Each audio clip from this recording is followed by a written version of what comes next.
Are you a successful entrepreneur or one in training? You've got the vision, but do you have the right partner to build your brand, your team, and your future online and off? At cprfirm.com, we offer expert consulting, financial guidance, and life coaching because we believe in doing life with our clients. After all, what is it for a man to gain the world and lose his soul? Founded by Callan Cash Coleman, we help our clients not only succeed, but plan to retire rich. Your business deserves the best. Start building your legacy today at cprfirm.com. Finding the right real estate professional can be challenging. I'm broker Melissa Wilson. I'm knowledgeable in all aspects of the real estate process. So whether you're looking to buy new or an existing home or have a commercial need, I'm here to help.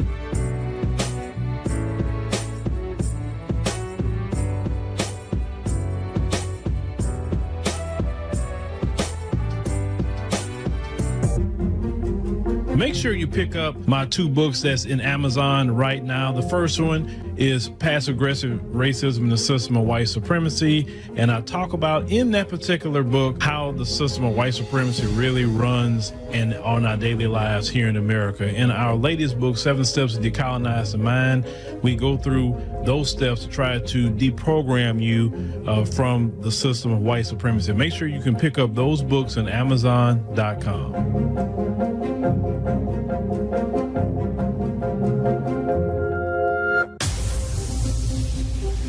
Introducing the African Diaspora News Channel app, your gateway to stories that's overlooked by the corporate mainstream media. At African Diaspora News Channel, we cover stories that don't receive mainstream attention, and we serve as the voice to the global Black community. We are committed to informing and educating through the power of media, connecting the African diaspora one story at a time. With our platform, we're helping to end injustice by exposing it. Join us in standing for excellence in journalism and serving our community. Download the African Diaspora News app today. All right, ladies and gentlemen, boys and girls, we are here. We are here on the nightly stream. Thank you for joining us. It is December 12th and Thursday, and we are here in the building. We're going to talk about your girl, Vice President Kamala Harris, and how she just really neglected black folk, and that's why she really lost the election too, because it's all starting to come out why she lost that election big time to Donald Trump. Okay, so we'll be talking about her just a little bit later. A few things as some of y'all come on into the room as y'all coming in. Let me give a shout out to everybody on the African Diaspora News Channel team, from all the journalists, the editors, graphic designers. Definitely, y'all for sure. Killing everybody, right? Those in South Africa, those in Kenya and everywhere else that we are operating, Nigeria. Last month, I was checking things out. On this platform alone last month, I was just shocked. We did about 259 or 56 videos. One of those, 56, 59 videos last month. I was like, whoa, we're rocking and rolling. And that's how I like to rock and roll. Some people say, how can you produce that much content? Hey, we have a good thing going when everything is running right. We can produce like that. I think it's good to have a production like that or everyone is working together. And as this thing grow, I got to grow the team so you can produce more and more and more, right? Because, our next evolution is more sit-down interviews, mini documentaries, mini docs. I don't want to be producing them 2 and 3 hour documentaries. I don't want to do that. I I know the time frame we live in. So if you produce a good 15 at the most 30-minute documentary, I think that's good enough. Because you have to have a certain group of people that want to sit there and watch 2 and 3 hour documentaries, and that's fine. And also you look at the cost of a 2 or 3 hour documentary; it's a lot more. But a good 15-minute, 20-minute, maybe at the most 30-minute, I think that'd be good. There's so many stories that I see here in America, or even throughout the world, that we just not getting. Or if you're in other countries, other African countries, the Caribbean. Even you here in America, and you're a journalist, and you say, "Hey, I like to partner with y'all to produce some documentaries." That's not, because there's a lot of people that's doing things, but they don't have a platform. And some of these people are good; they just don't have a platform. And so, if you're a journalist out there who because some of y'all I've talked to, especially when I went to the HABJ here that event, some of y'all have done stories locally, and y'all can't get it out there because they told y'all in the newsroom, nah, we ain't gonna produce that because, this and that and the third. If you are freelance and you can do that, like, holler at me. This platform is not just for me to talk. It's for, everybody that can come in. Of course, you got to be good and a good rapport and character and all of that too. Now, we ain't just gonna let anybody here. But there are many journalists and all over the world that got a story right now. They already got it filmed and ready to go, right? And they can be like, hey, man, could we show it? Because this never see the light of day. And let's get this information out here for the people, right? Because there's many stories that need to be told. So definitely that's our next evolution. Documentaries, more sit-down interviews, things like that, events, either going to or hosting, just getting out there and touching the people because, behind this desk, you can only do so much. But when I'm traveling or doing different things, I enjoy that, talking with y'all. Even when I'm in the airport, I talk to a lot of y'all. And it's beautiful to meet people. That's for sure. Shout out to everybody today that joined the African Diaspora News Channel app. Definitely Google Play and Apple App Store. Definitely we in this month of December, we are trying to get 10 people a stream to join for the year, to close out the year right. We are steady growing because we've been making these calls. So I guess we're just putting it out there, reminding people. So we can get 10 people every stream to join on the app. That's what we need, 10 people to join for the year. If you join quarterly, that's great too. But, good point is the year, right? Let's close out the year good, because closing out the year good and growing that app and what we have going on can help us increase Black jobs, right? We want to increase Black jobs, right? That's for sure. We got the Ethiopia trip coming up in March, not too long. I mean, we've been talking about that trip, but it's like right around the corner. So March 31 through April 9. I talked to them. They said if, you want to pay up front to go, you can do that. You're in this position to do it. Just send us a message on the contact tab and we can forward you, the information that you need, or we'll point you to the information you need to go ahead on and you can pay for it up front. All right, ladies and gentlemen. You talking about, oh Lord, you talking about the super mayor? Yeah, I saw that. I was going to show that, but it really wasn't much of nothing. That's why I didn't want to show it. But yes, the super mayor, she filed a lawsuit in Cook County because she wants basically a redo of the caucus. I thought she was trying to push for a primary, but, I thought a primary would be better. But she wants the caucus redone and a judge to agree to do that. So she had a whole press conference today about that. And like I said, I watched it actually in its entirety. That's what kind of took me a little bit to find what subject matter we're going to talk about tonight. But I said, it's not really nothing that's going to get y'all to be like, oh, man, the super mayor, right? So that's why. That's right. So, all right. That's enough of me talking. Let's go it on and get who we gonna bring in here tonight. Yeah, we did him last night. Did him the other night.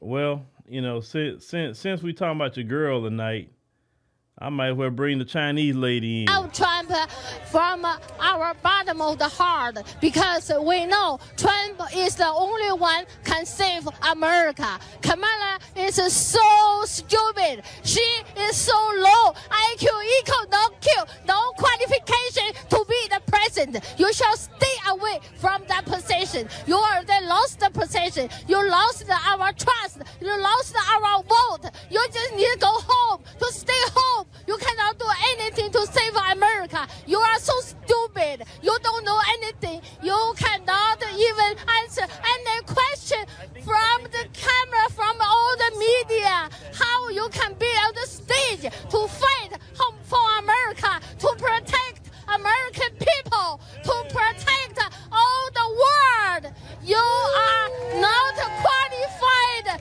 You just need to go home. Let Trump to save America, to save the world. All right. That lady there, boy. She be cooking Kamala, boy. Shout out to that lady, man. I don't know who she is, but shout out to her. All right, ladies and gentlemen, let's go ahead on and get started with this class and session deal. Yeah, that's funny to me. I love that sort of stuff. Oh, I love it. I love it. And we do that just to break the monotony, because sometimes, you're getting all serious and all of that, and just break it with somebody that, doing something kind of funny. So, all right. So we're going to talk about your girl, Kamala. She's, I've heard so much about her as of recent, but, it is what it is. All right. Let me clear this on my screen here. So let me, where I'm at. All right. So, in the New York Times, they had an article say, how alarmed Harris staffers went rogue to reach Black and Latino voters. Say word that the campaign was neglecting voters of color in Philadelphia and other battleground cities. Say organizers secretly gathered at a Dunkin' Donuts and elsewhere to get out the vote. So this is, was plastered all over the New York Times here. And, they talked about, before the election, it's a rogue team of campaign organizers. Vice President Kamala Harris turned a Dunkin' Donuts in Philadelphia into their secret headquarters. Boy, that is quite interesting, right? Couldn't find a better place. They say their mission was simple: knock on the doors of many Black and Latino voters as they could in neighborhoods that they believed the Harris campaign had neglected.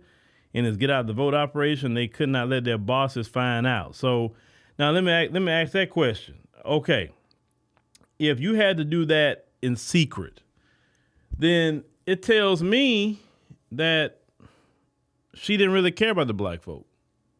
So it leads me to believe that she thought that she was going to get, and they're going to talk about this a little more about the white vote. I'm thinking her strategy was get the white vote and also some of the Latino vote as well. You'll get, definitely you'll get Black women, because clearly we saw in the election, she's going to get Black women. And I'm thinking that was her strategy. She wasn't really worrying about Black men in particular. That's for sure. She wasn't really worried about us. I mean, yeah, she did a little, whatever, but she really was not worried about us, because why would you get mad, or why would you have to hide that you're actually trying to get more voters for a campaign? That doesn't make sense. I mean, if I'm running for public office, hey, we need everybody. So yeah, go out there and do what you got to do. You know what I'm saying? So that just didn't make sense. But this whole campaign, and we've heard with this lady before with her first campaign, that it was a lot of drama. She don't, they say she's a massive diva. She talks to people any kind of way. She makes people cry. They say she's a bully in a lot of ways too. But hey, that lady be looking like she be drunk too. All right, so So they say they called it Operation Dunkirk. It's a gallows humor joke about a desperate World War II mission to save Allied troops from trapped by Nazi armies in France. It's a few box of coffee in a impromptu boiler room. The small team of operatives crunch internal campaign data beneath the purloined Harris and wall signs and directed dozens of volunteers across the city core's Democratic wards. It said many of the thousands of Black and Latino voters they talked to said they never heard from the campaign. They said a stunning breakdown so close to Election Day. One person said, I was the first one knocking on these doors. Amelia Purnell, a Harris campaign organizer involved with setting up the clandestine Dunkin' Donuts field office in North Philadelphia. They hadn't talked to anybody. It was like, hey, nobody come to our neighborhood. The campaign doesn't care about us. And this is why she lost Pennsylvania. That's why. See, y'all thought, those of you Democrat shields, I know you're here listening, so come on. Come listen. You thought it was just us online saying these things, right? You say, oh, y'all just online, y'all just on YouTube, y'all just on X, TikTok, and wherever you at, Facebook. It's just y'all. That's not how people feel in the real world. Listen, everything that we said on these microphones, y'all want to say misinformation. Y'all want to say disinformation. Y'all want to say all kind of words about us. But at the end of the day, who was right and who was wrong? We told y'all black folks wasn't rocking with y'all. We said that. I told you here that the couch was going to win the election with black folk way more than anything else. And if they wasn't the couch, it was some people going to vote for Trump. But I said more would vote for the couch. But I also said those who will vote, they still going to vote majority Democrat. I said that too. Because I know black folk. I know their mentality. Black men have some major improvement where they only get like 70% for her. Black women, on the other hand, well, not so much. But some of them are starting to wake up too. And that's okay. I said this thing is a marathon. It's not a sprint. So you don't expect just one election to wake everybody up. No, what you have to understand, it's kind of like how we try to grow this platform. It's not just a one video. You're looking for the one viral video or the big one. No. You gotta keep doing it steadily. And that's what helps you. Long as you figure out, that groove where you need to be, that's how you do that thing, right? Completely. And with their campaign, they didn't pay attention to any of that whatsoever. And when we're speaking, what we're speaking is constant, the steady. It's the repetition. It's the same thing. It's constant. We're more effective on these microphones than the mainstream media ever be. You know why? Because we can relate to the people. Number two, we're repetitive and we speak more. Some things I'm going to say multiple times because where's my psychology people? Any of y'all psychology people in the chat? I don't know if anybody that's any psychology in the chat. Okay, because some of you probably got psychology degrees. Some of you may be doctorates in psychology, right? But you know that if you hear something spoken to you 40 times, it gets into your subconscious. And once I'm in the subconscious of your mind, that's all I need to be. I don't have to say nothing else. As long as that message is in the subconscious of your mind, you can not even watch me. That's fine.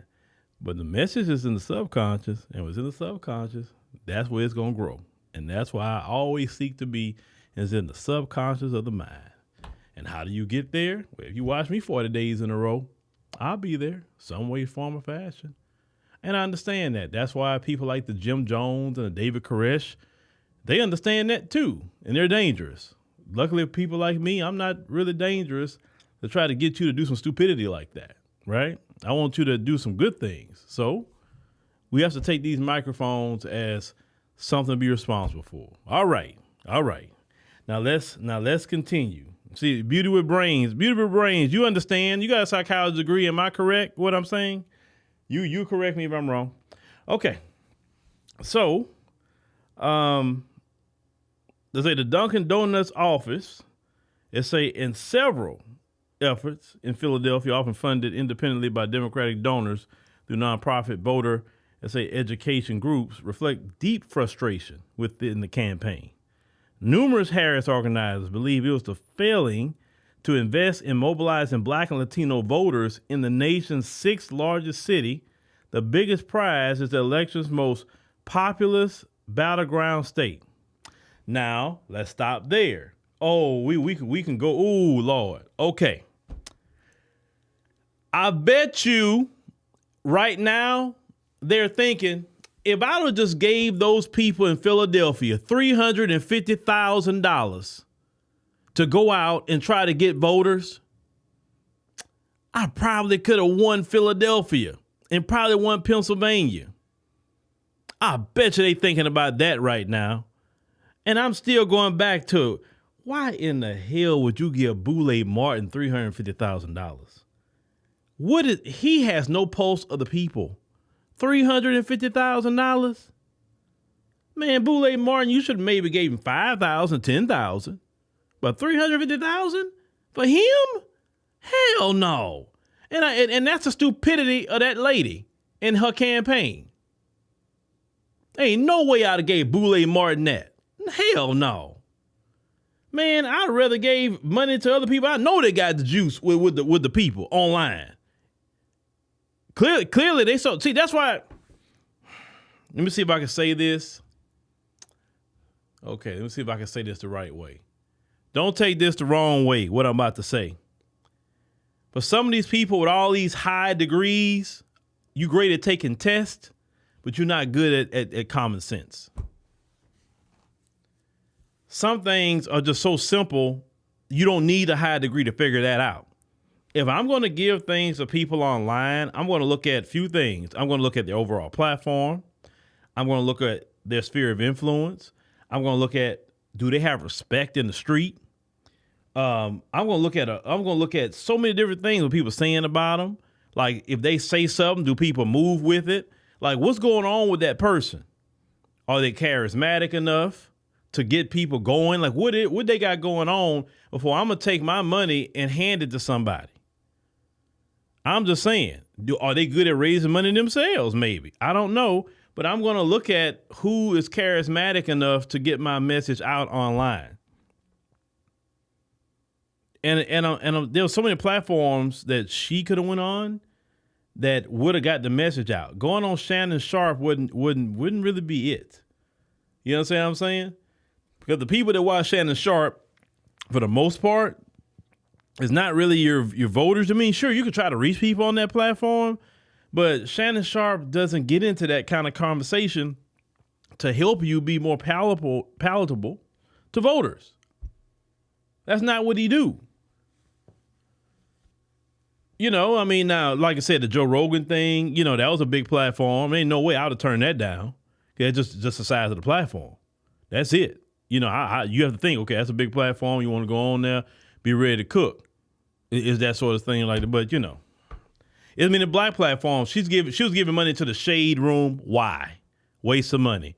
Well, who else she was giving money to? It's a couple of others. I forgot. Them little online platforms. And you give, like, them people in the Shade Room don't care about no politics. I'm saying just wasting money. Al Sharpton, too, $500,000. What could Al Sharpton do for you? When y'all ordered that money, Democrats, I want y'all to really look at what she was spending. It didn't make sense.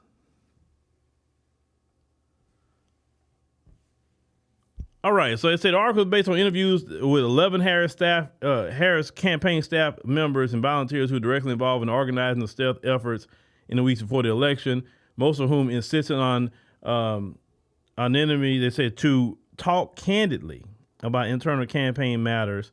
They're scared to even put their name out there. That's sad. The New York Times also spoke with more than 20 other campaign officials, volunteers, Democratic Party operatives, and elected leaders who were involved in voter outreach around the country and described how it fell short. So the covert operations, many of them led by black organizers, represent extraordinary acts of insubordination against the Harris campaigns. A campaign organizer in Philadelphia said they were told not to engage in the bread and butter task of getting out the vote in black and Latino neighborhoods, such as attending community events, registering new voters, building relationships with local leaders, and calling voters. Well, how in the Lord's name are you going to get new people if you don't attend community events, register new voters, build relationships with local leaders, or call? She didn't want the black vote, or I guess the Latinos either, in Philadelphia. And so instead, they were instructed to spend most of their days phoning the same pool of volunteers, asking them to knock on doors and help run field offices. The strategy essentially turned experienced organizing to glorify telemarketers making hundreds of calls daily, with some harried volunteers begging to be taken off call lists. It says staff members also said that the campaign did not hire enough Black and Latino campaign workers or political consulting firms that were owned by people of color and had expertise in reaching such voters, a source of continuing frustration among Democratic operatives that they say has contributed to the erosion of the party's multiracial base. Okay, and we've been hearing about this. Let me continue if I go into this. The Harris campaign said it made sustained and comprehensive efforts to reach voters of color, including a paid canvassing operation that knocked on doors of 1.3 million Black and Latino voters in Pennsylvania. It also said it had teams of staff members separate from its field organizing division who were dedicated to community engagement. Those teams worked with local leaders and took on projects like distributing 1,000 "We Won't Go Back" posters to Black and Latino small businesses and painting murals in well-trafficked areas. The campaign began buying ads targeted to Black and Latino voters in the fall of 2023. Okay. All right. So we've been hearing about that too, right? And they were talking about this woman's a Black woman, but she wouldn't hire Black people, and she didn't hire Latinos either. It was an all-white party, like Diddy, right? His white parties. That's exactly what it was with Kamala Harris. It was an all-white party. And Black firms and Black people wasn't getting none of that money. And Boule Martin is up here mad he didn't get more because he saw that the white people got hundreds of millions of dollars. He shouldn't have got none. They should have took that money and gave it to them Black firms who actually do that and actually can reach Black people. That's where the money should have went. You know what I'm saying? You always talking about people, they always trying to call people grifting. You can't grift no more than that. But once again, this is why she lost. This is why. Trump didn't really do nothing that spectacular. She just fumbled it big time. And she had no listen, to get 1.5 or then not, some of them saying $2 billion and lose the election. That's why the Democrat donors like, okay, what in the hell is going on? How we lose this with this much money? How? She shouldn't have lost, right? But that's what happens when you put money in a silly candidate. Now, saying Miss Harris made frequent appearances across Philadelphia, including visiting a church. It's interesting they say Miss Harris, and they know she's a married woman. Her name's actually Mrs. Imhoff, unless she's getting a divorce or something and she's going back to Miss Harris. I don't know.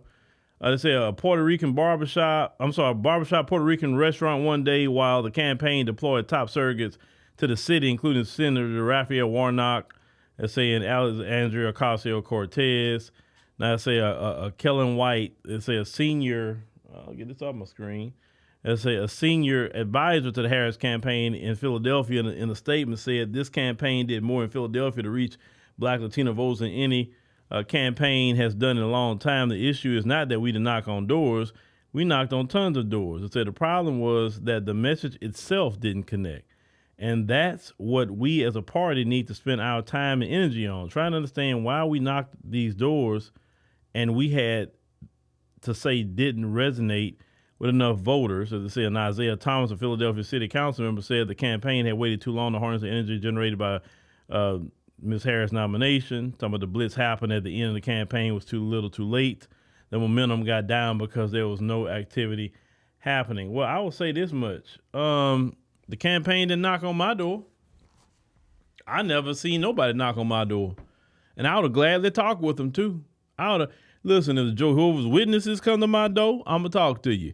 If the Democrats come to my door, I'll talk to you.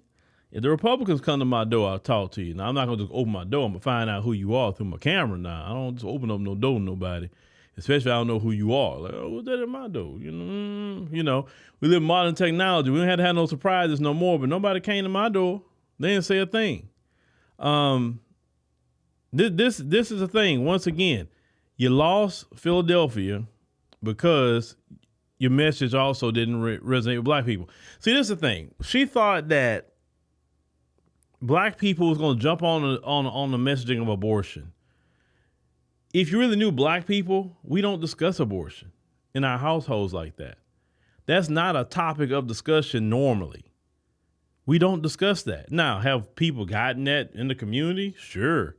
But that's not something we talk about every day.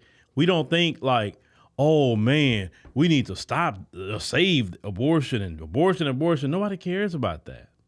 Nobody don't. You're talking about the trans stuff. The only reason people talk about that because you're affecting people with it. If they were just minding their own business and not involving themselves with other people, then hey, most people be like, all right, do them. As long as they ain't messing with me, hey, they can live their life. Nobody had no problem with no trans people.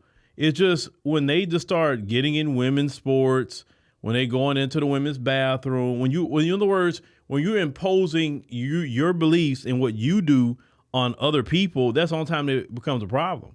If you're engaging in the behaviors you're engaging in with the people you're engaging it with, and y'all consenting adults, y'all doing what y'all want to do, that most people don't care what you do. They're like, hey, as long as you're not doing no drag queen story time with children, leave children, a lot of stuff, people don't have a problem with you, right? That's how most people feel. People don't like, hey, you doing what you're doing over there. As long as you're not involving me, my children, or other people's children, you staying out the women's sports, you're not invading, you're not going into the bathroom and all that stuff with women. Hey, man, nobody care about y'all. Nobody care about y'all. But we're not sitting up here talking about some doggone abortion. That doesn't even relate to black people. That don't even relate to the majority of the country. And she kept saying, we're not going back. We're not going back to what? Because what people kept really saying was, we want to go back to them times where the gas prices were low, more money in our pocket, and all of that. That's kind of what we want to go back to. That's what people were saying. So what you mean, when she kept saying we're not going back, she kept saying that, but that didn't stick. That doesn't resonate with nobody. Then you brought these old 304 celebrities, Megan Thee Stallion. She does her 304 behavior. You're bringing out who else? Glorilla and all of brought out Lizzo and Tyler Perry, and we have a bad taste in our mouth with black celebrities talking politics. We do. And I think the stick that broke the camel's back was Cardi B. That girl can't talk to save her life. She can't. And that's okay in the field that she's in. If you just up there rapping and shaking your behind, hey, you ain't got to talk right. Nobody cares. You ain't got to talk at all other than on the music. People really don't care how you talk. But when you come in to speak to a political rally and you bring a woman up there that said the most vile things ever at the political rally, that says a lot about Kamala too. This woman has admitted on video that she has drugged men on video. She's admitted this and said to get a man back, you say, yeah, you want to sleep with me? Okay. And then get a trans person in the bed with him while they drugged. This is what that woman said. And that video's on the internet. I ain't got to make her nothing up on her. She can't come to me saying I'm lying on her. I'm going to sue you because you're lying. No, I ain't lying on you because that video was all over the internet. You said that. Ma'am. I'm just saying, if that's your truth, that's your truth. But to attach yourself to Cardi B and putting her center stage to be talking for you or reading a speech, and if she can't even speak, that lets people know you're not serious. And makes it look like you cool with the 304s too. Well, hold on. Let's reel that back. She was a 304 too. What am I talking about? Willie Brown. She was a 304. Oh, that's why she cool with Cardi B. What am I saying? Birds of a feather flock together. Okay. All right. I forgot about the Willie Brown thing. Well, she just, I guess, a little bit polished 304 now, I guess, or whatever. But it's still in her, obviously. All right. That's why she ain't happy with that man she got. A so-called man she got. All right. So they said on election night, they said Miss Harris said drastically underperformed in Philadelphia, although she picked up support in the white precincts near downtown. She lost some votes, they say, with the Latino and black neighborhoods elsewhere in the city. So in interviews, many Democrats expressed a little surprise, saying that the Harris campaign had devoted much of the energy to winning over moderate white voters in wealthier neighborhoods and suburbs, both in Philadelphia and around the nation. In October memo, her campaign wrote that the path to win Pennsylvania capitalizes on Trump's unprecedented weakness in the suburbs. As a result, many staff members felt that Philadelphia's racially diverse neighborhoods were ignored. Even though the campaign raised $1.5 billion with a B, many of its field offices in the city were filthy and lacked basic supplies like tables, chairs, cleaning supplies, and printers. Staff members said several recounted being forced to raid the campaign's better stocked suburban offices or to raise money independently. One office received more than 20 boxes of T-shirts, only to discover an embarrassing misspelling where it said Harris with a Z and walls. That's funny. But so see, oh, there you go right there. Harris with a Z. And like, she should have put that out. Say, shoot, man, you know, that probably would have been funny. Harris with a Z. Okay, but check this out. So her strategy, once again, let me go get them white people, right? Now, this is why a lot of people turned away from the Democrats, because the Democrats are a party of elite. They're the elite party now. The elitists. The highly educated elite boule, the Hollywood elite, the music elite, all the elites, you know, that's the Democrat Party now, right?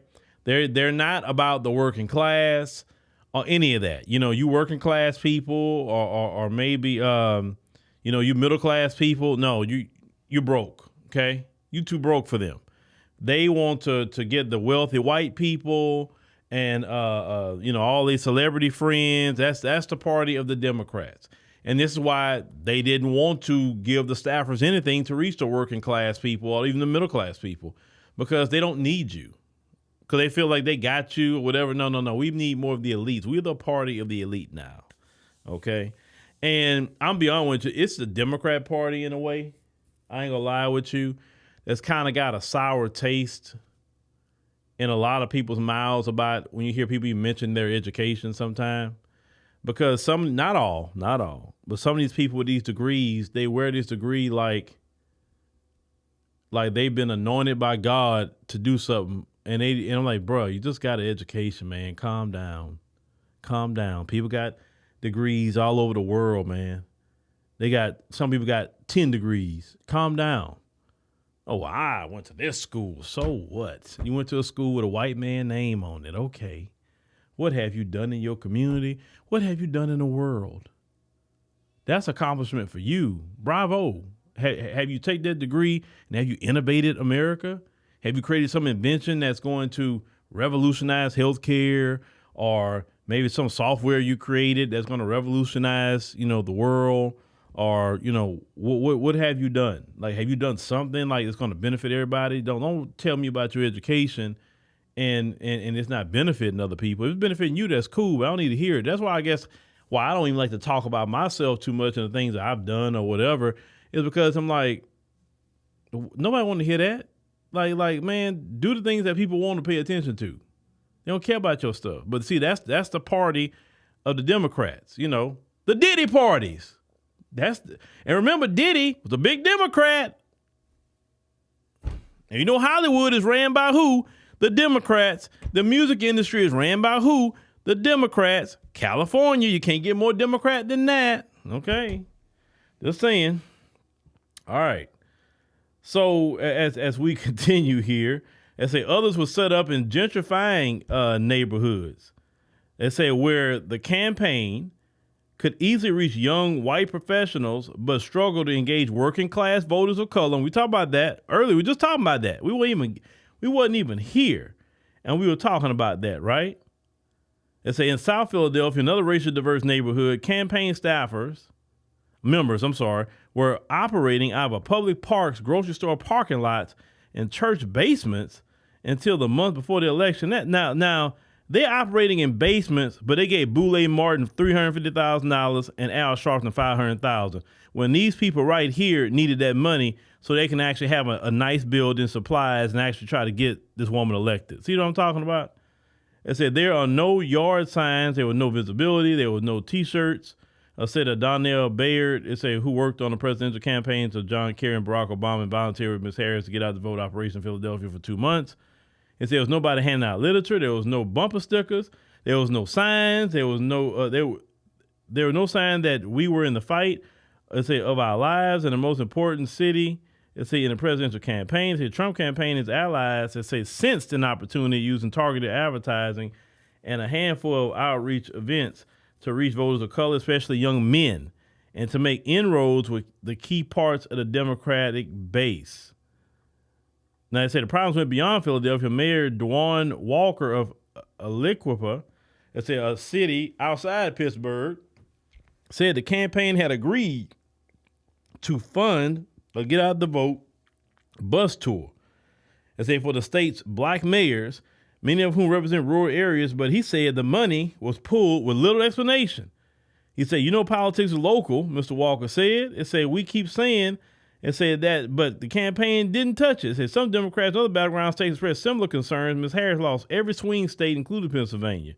Now, Keith McCants, said the chair of the county Democratic Party in a rural part of Georgia, with many black voters, said the Harris campaign Get Out the Vote operations had been non-existent, even as he had pleaded for resources. They didn't do nothing, absolutely nothing. They thought those black voters were going to come home. They will vote for her regardless because she's a black woman. So let's just focus on the suburbs. Ha, ha, ha. Oh, was she so wrong? And see, look, I want y'all to see that right there. See, this is the kind of, like, do black people really care about this? Abortion threatened, birth control next, elections matter. Man, a lot of black women, they don't even use birth control. That's for one. Some of them don't. And for medical reasons, they don't, some of them. You can only take that stuff for so long, for one. Number two, I knew somebody who took birth control, for longer than what they're supposed to, and they had a straight up heart attack, and it really affected them. It was a woman. Like I said before, we're not discussing abortions. We don't care about that. A lot of black people ain't even thinking about that. But what the guy said earlier about, they not worried about black folk, they'll come home. And the whole time while you weren't worried about black folk, she was getting the business with all the black media. She was getting that business. But she paid for troll farming. She did pay for that because we all know troll farming is a real thing. They pay money for troll farms. They showed a troll farm in China. It was interesting. So in this troll farm, they had like about 100 phones all on this wall, all connected to this one computer, right? And it was certain keywords it was giving it to respond to people. And these 100 phones was all connected, all plugged in to different accounts.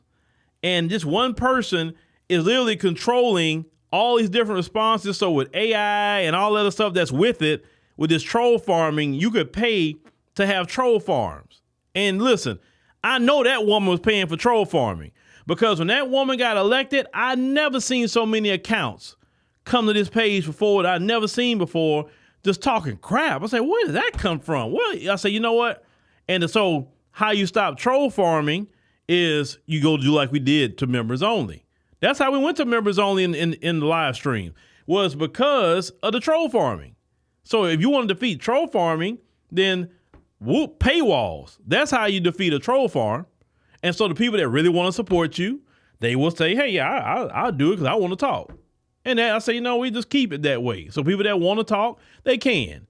And we don't have no trolls coming in here. Now, they can say what they want to say after the fact, if they want. But right now, only the people that want to really support, they can do that. Right? Yeah, it's troll farming. Yeah, they do that on, when I seen that and they were showing that video out of China, I said, whoa. I said, that's exactly what was going on. It's sophisticated because right after that election, all them accounts, and those of you online know what I'm talking about, all those accounts disappeared. Where did they go? And some accounts, people was like clicking, like they were saying stuff to them, like on X, and the accounts were deleted, the accounts were deactivated. Like these accounts are only available during the time when that lady was running. So you're up here faking support, but it's really, trolling and it's bots with the help of AI and a person. But you know what? Trolls and AI can't go vote for you. You actually need humans to go vote for you. And that's why you lost. But let's continue, ladies and gentlemen. So it said many Democrats have argued Ms. Harris' loss was primarily caused by factors like inflation and President Biden's late decision to drop out. That could have done she could have done a little differently. Yeah, a lot of it actually. But her campaign strategic choices have still come under intense scrutiny as the party debates whether it needs to rebuild itself from the ground up. Democrats, if you were smart, you rebuild from the ground up. It said Ms. Harris' top advisors have said that her campaign greatly improved on Mr. Biden's early summer standing, and that they had too little time to run a full campaign as evidence that their tactics produced results. And so they pointed to the fact that Ms. Harris did better in battleground states where she campaigned heavily than in solid blue states where she did not. Well, I'm going to tell y'all this. No, y'all first mistake was when she got, she got in, y'all didn't do y'all media blitz. That woman should have been doing interviews from the day she took the position to the last day. Y'all sat there for about 40 some odd days and she didn't do no interview. That was y'all mistake. Why don't y'all admit that? Whoever told her not to do her interview. Ryan Boyer Sr., a labor leader in Philadelphia, said that he thought the Harris campaign problem was the message that did not connect with working class Americans, not a flaw in his get out the vote infrastructure. So I think we had a lot of reproductive right commercials and not enough bread and butter economic messaging, he said. Now, how many times we have preached that sermon right here on this platform? We told y'all that it was about the economy. Nobody, listen, you have to either, not everybody is going to go out and get a dog on abortion, man. So you, like I said before, you can't eat an abortion. You can't pay your light bill with an abortion. How many times have I preached that here? And now everybody's saying the same thing that I was saying. So I guess I couldn't have been too wrong, right? But you got some Democrat shields out there that's still running off at the mouth, just talking in wrong. Now they say, but many black campaign staff members and political operatives said campaign leadership dismissed concerns that Democrats were taking their base for granted. Yeah. And that's why they lost. It said after Ms. Harris lost, it said black campaign employees set up a call to talk about their career opportunities with, with your girl, Angela Rye. It looked like she was crying for about 3 days and plastered drunk after the election.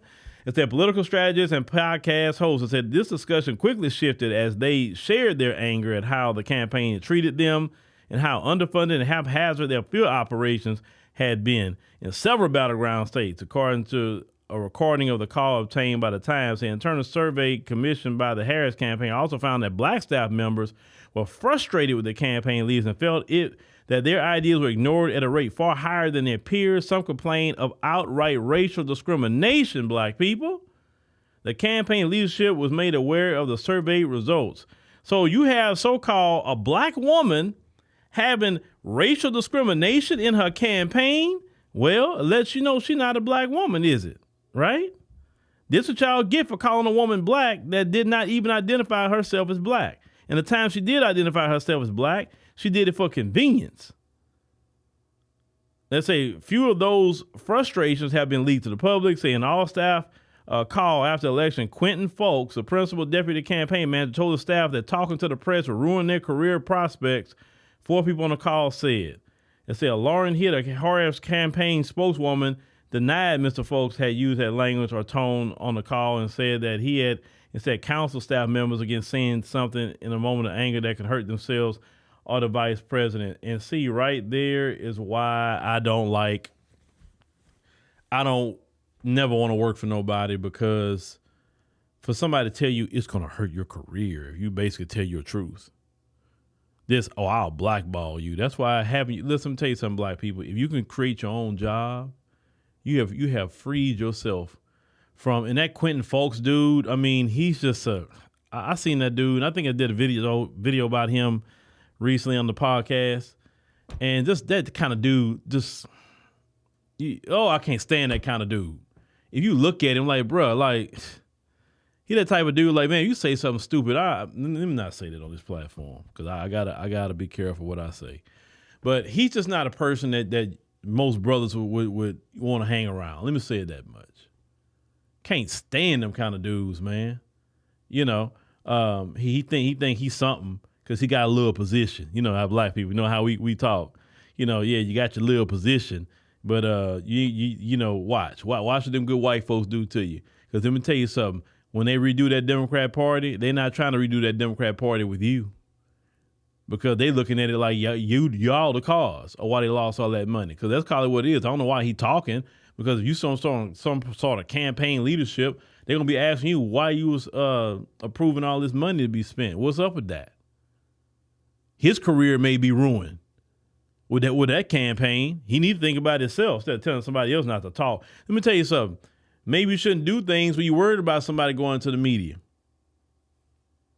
Right? Treat people fair. Sometimes, you know, you can be misunderstandings, but treat people fair. And you don't have to worry about people going to the media saying crap about you.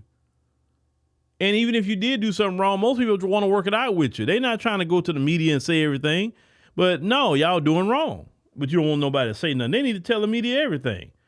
They definitely come over here. Look, y'all can come over here and say it. I'll give you the floor. I'll shut up and let you say it. Now, I say in Philadelphia, Operation Dunkerque said was not only a freelance effort organized by frustrated campaign workers. Say one staff member said that he had raised tens of thousands of dollars to pay for operations to register voters and distribute campaign literature at public transit stops, as well as put up lawn signs in Black and Latino neighborhoods. Another described a rogue surrogate operation that brought the actor Delroy Lindo and former Mayor Michael Nutter of Philadelphia to speak at black churches and barbershops.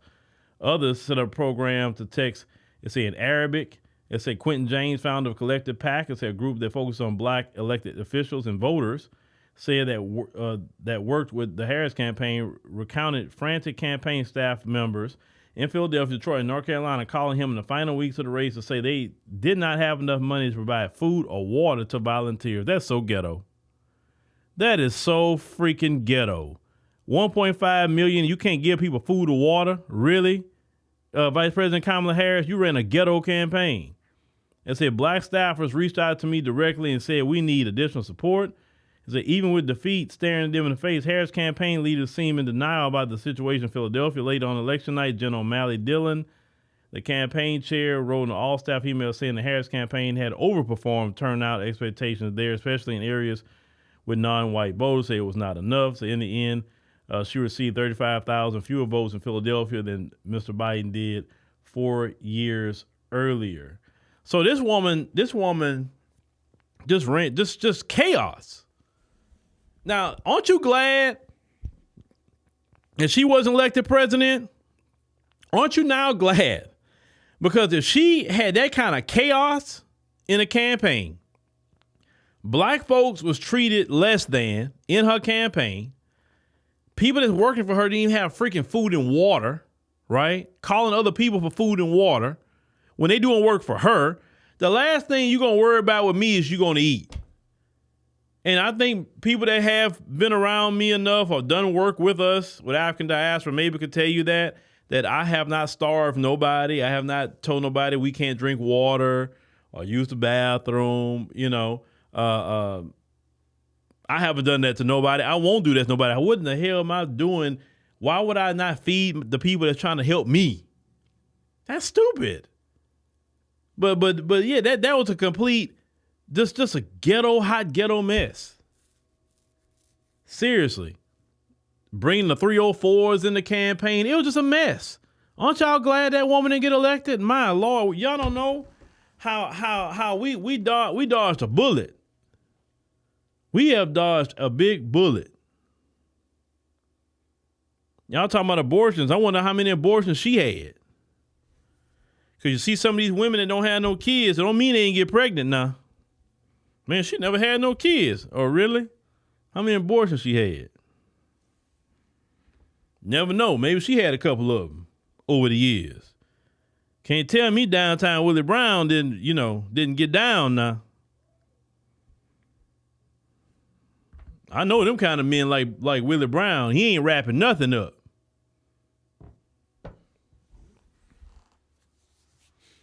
You say you were disgusted by the people knocking on the doors for the Democrats? Okay, all right. Well, thank God they didn't come over here.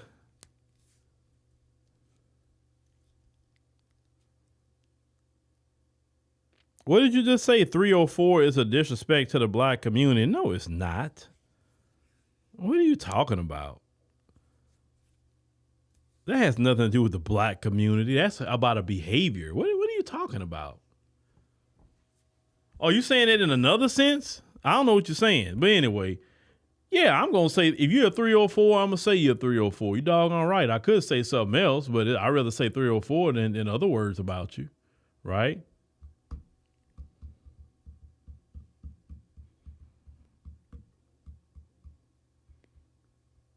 You say she probably had a freaking flyer stamp card at that clinic. Yeah, hey, because a lot of these so-called, let me tell you about these so-called career women. They be out there busting it wide open too now. Some of these educated women, they be busting it open wide open too, with the same dudes that Sexy Red want to fool with. And I always use her because she's like the antithesis of that type right now.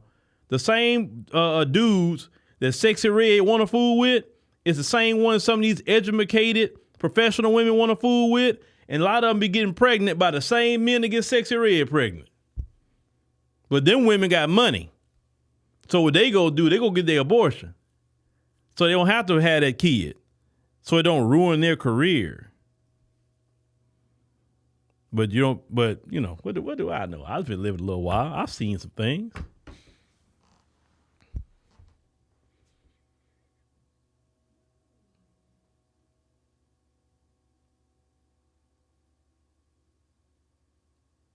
Told y'all, you better watch them so-called professional career women, man.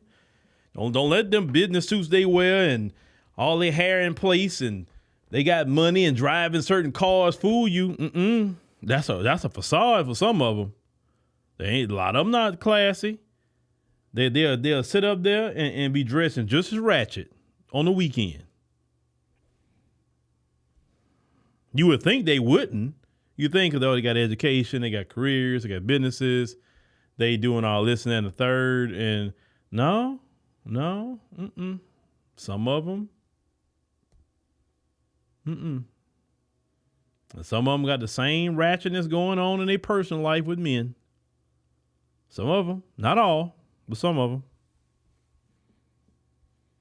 them. Veronica say the professionals be the biggest 304s.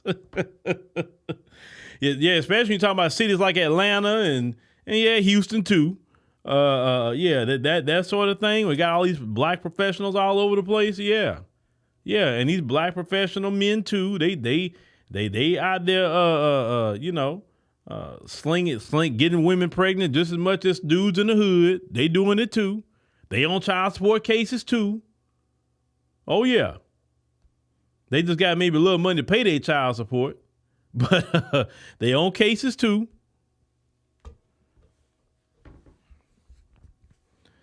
But they professional 304. Yeah, that's the funny part. Professional 304s. Yeah. And you would think, like I said, they would not be that way because they got education, right? So they know better. They know about diseases. They know about the causes of certain things. They know. But no, No. They throw all that education out the window to go. Some of them go lay up with a dude. They go lay up with a dude that's broke. Some of them. And you trying to figure out like how you got a dude that ain't got nothing. Once again, you fooling with the same dude Sexy Red trying to fool with.